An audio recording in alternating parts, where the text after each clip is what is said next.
Hey, what's up? It's Joe. Welcome to my 5 Minute Friday for July 26th.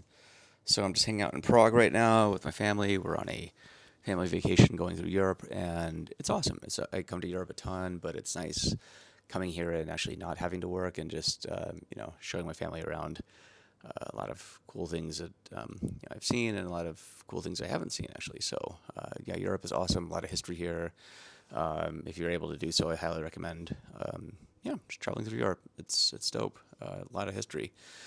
So anyway, things on my mind this week. I think one thing on my mind that has actually been on my mind for a while is saying the quiet parts out loud. So this is a comment that I get on a lot of things that I post, whether it's articles, podcasts, social media posts, whatever. But I for whatever reason, I've always been saying things that I think everyone has had on their mind, but I don't think a lot of people want to say publicly.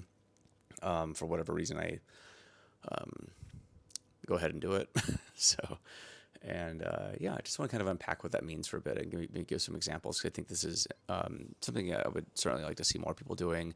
I understand if you don't, let's dive into it. So, saying the quiet parts out loud to me, it definitely means that there's a number of people that have something on their mind, but for whatever reason, they don't want to say it. So, I think the first example of myself doing this publicly was during probably the tippy top of the data science hype cycle. This must have been 10 years ago. I just started writing articles saying this is bullshit, right? It seemed like everyone was hiring data scientists, and the data scientists would often show up in a job where there's no data to do science upon, or there's data's in pretty bad shape, or the infrastructure doesn't afford data science, and so I felt like that was a huge symptom of a much bigger problem, which was this data science industrial complex, as I want to call it, was just churning out data scientists because that was supposedly the sexiest job of the 21st century. And of course, if you worked as a data scientist, you realize that you're basically a data janitor, and this is not the job you signed up for, not the job you trained for. So I wrote a series of articles about that back in the day, and then was came up with the recovering data scientist moniker, shortly after. So I think that's the first time I'd really noticed that there was just complete bullshit in the industry. I think coming from a very disingenuous place, it was very self-serving for vendors, very self-serving for schools and boot camps that could churn out these data scientists. Only to lead to a glut of data scientists now who can't find work. In a lot of cases, especially if you're junior, that sucks. So, but they're sold in this promise of, you know, uh, you know, riches and all that fun stuff. And it's a bit of a different story. It always has been, right? So, and even some examples of from last week, right? So Lindsay Murphy and I wrote an article, published it. It was called "Fuck Around and Find Out." So it was about how you know, especially modern data stack vendors are suddenly all AI vendors, which I find very strange because, you know, rewind 2, 3 years ago, they certainly weren't. But there's a lot of pressure to incorporate AI into your product, and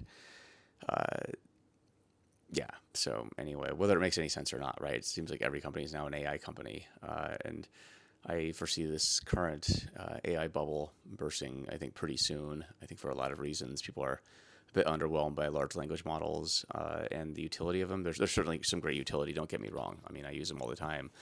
But I don't think they're the godsend that needs to be incorporated into every product. In fact, I got a message after that article from a friend of mine who runs a very popular data tooling company, and he said thank you for writing that because he had a analyst research firm dog his company for not being an AI company, saying they weren't keeping up and they weren't relevant and all this stuff. And I just wrote him back saying, dude, thanks for making an honest product that serves your customers. I think at the end of the day, customers are paying for that. They aren't paying for some gee whiz AI bullshit that doesn't do anything in particular. When I see the sparkly sign on most products, I'm like, does it actually do anything, or is it just kind of a gee whiz product? I always test them out, and normally I'm just very underwhelmed and don't use it again. But that's everywhere, right? So kudos to this person for taking the right path and just believing in their product. At the end of the day, that a good product with paying customers and good, happy paying customers, that's what wins in the marketplace. Another thing I got some, messages about was a post I did last week about, something I noticed with, you know, data quote executives, to be chief data officers, chief AI officers, heads of data, and so forth. Often people with very light to no technical background, taking credit for their team's accomplishments, which I find really bizarre. These are people that, in some cases, I think could barely turn on their iPhone, yet are somehow seen as these, technical and AI wizards. And I think that that's completely disingenuous. I mean, these people are doing this just so they can get the promotion, just so they can get ahead, career-wise and stuff. And their teams are just a means to an end. And I've seen this often, right? I mean, I've seen it for years and years and years and years. And some of these people go on to, go on speaking tours, and and they're seen as these, highly accomplished people. But when you dig under the hood at the technical acumen, it's like it's non-existent.